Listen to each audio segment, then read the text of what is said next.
so currently, like, the science denial is at an all-time high right now, and it makes me want to punch, like, my face so hard. Like, people that are still denying science, like, need to get it together. It's like, don't question science. Like, science is the standard. Like, listen to doctors and scientists, and like, quit listening to but they're all part of the system, people. Bro. They're all part of the system. People. Yeah, sure, okay. Then I've lost you. But it's a matter of, like, listen to the doctors and scientists. Don't listen to opinions. Don't listen to a tweet. Don't listen to a Facebook post. Don't listen to anything. Listen to doctors and scientists, because all this other bullshit is pseudoscientific. And same thing with, like, all these marketing companies, like supplement companies, being like, buy this immune booster supplement. It's like, shut up. That doesn't work. That's not how the immune system works. Like, I'm sitting in a doctor's office right now. I don't know if you can see this, but I'm a doctor, and I definitely know what I'm talking about. But you know, it's actually a really funny thing I saw recently about the science deniers is, like, Anti Vaxxers have been pretty quiet recently. And it's like, hey, imagine a world with no vaccines. Hey, imagine a world without one vaccine. That's actually what we're experiencing currently. Imagine the world without one vaccine that we need desperately. And it's like, shit. The world, we'd be wiped the out. Earth would annihilate us. Humans would be And dead. obviously right now, like, you know, we've got group immunity and things like that. If everyone stopped taking vaccines currently, like, maybe it wouldn't get bad for quite some time before they all come back. But, like, dude, you know, we had eradicated some diseases. We had eradicated we really measles, have. And it came back. And it's like, I'm sorry. What dipshit these, like, medieval diseases are coming their back. fucking kids? Like, are you kidding me right now? And this whole vaccines cause autism argument is so ridiculous. It's one scientist who lied in 1998 on a paper, got into a journal for a year, and then they found out he lied. They pulled him out of the journal and took away his license. They stripped him of his license to practice. The thing about it, too, is, like, guaranteed there's going to be some effects, some bad effects of injecting millions and millions of people with chemicals. I mean, like, that's just a fact. You know, some people are going to react negatively and some are going to react positively, but that's just kind of the risk you have to take when we're talking about, I mean, do we want to end up in another coronavirus situation? The situation we're in right now is not ideal. I mean, let me put it this way. Any vaccine I've ever had the only way it, like, changed me at all is I had a sore muscle because the needle went in my arm. Well, no shit. Like, I'm talking about 1 in a million. Like, there's actual, I mean, let's be real. If you're talking about just outliers, there's going to be people that react negatively to vaccines. I mean, it's just, like, silly to not believe that. But I don't know if the evidence is there. I honestly don't know. I've never looked into it, but it doesn't seem right. Like, the way that, like, the CDC creates and regulates these vaccines in such a way that, like, they cannot harm you.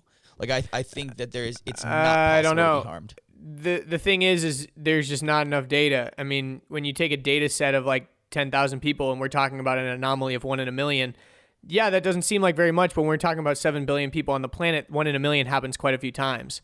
So the thing is you I don't know enough. I haven't looked into it. I haven't researched it, but I just know that, like, science is not a joke. Like, science doesn't play. Yeah, no shit. But the thing is, too, is there's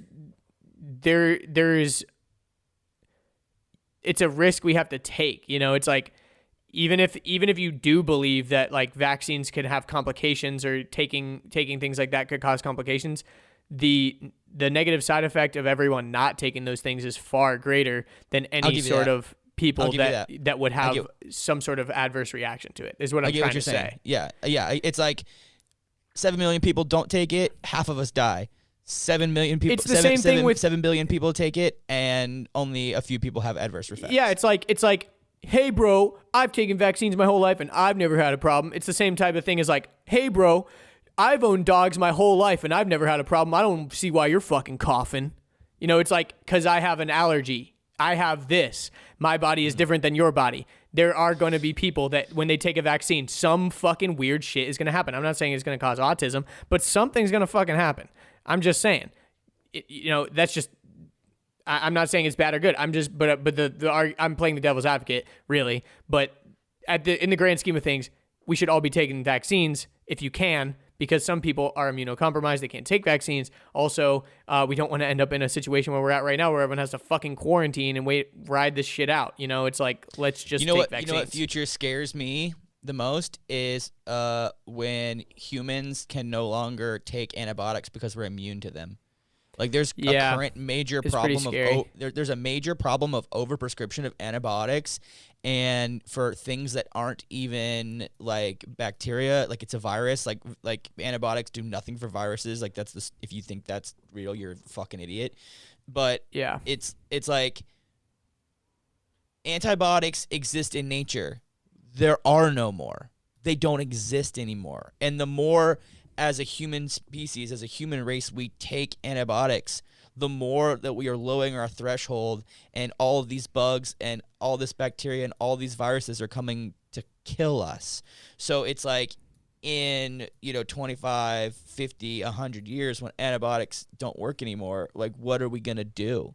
Like we're out. That's it. We're done. Like there are no more. You cannot make antibiotics. It's like it's crazy because like a lot of people in the spinal cord injury, I don't think take this seriously enough, but like every time you get a UTI, you don't have to be on fucking antibiotics. Like just drink a shit ton of water. Like take D-mannose if it's an E. coli based a coli based infection. Like there's a bunch of ways. Like people that are on long term, they're like, oh, I just take 1 or 2 every day to like prevent UTIs. It's like, oh my God, no, that's such a bad decision. Like don't do that.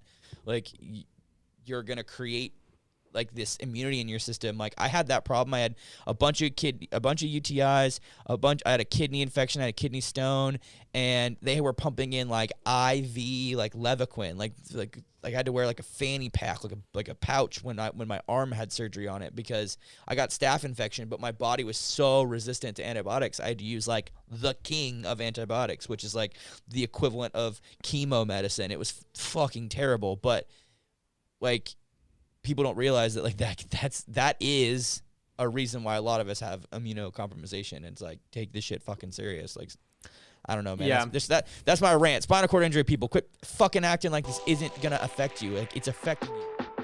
Hope you enjoyed that clip. If you want to watch the full episode, you can click right here. If you want to subscribe to the channel, you can click right here. If you want to watch more clips, we got 2 more right over here.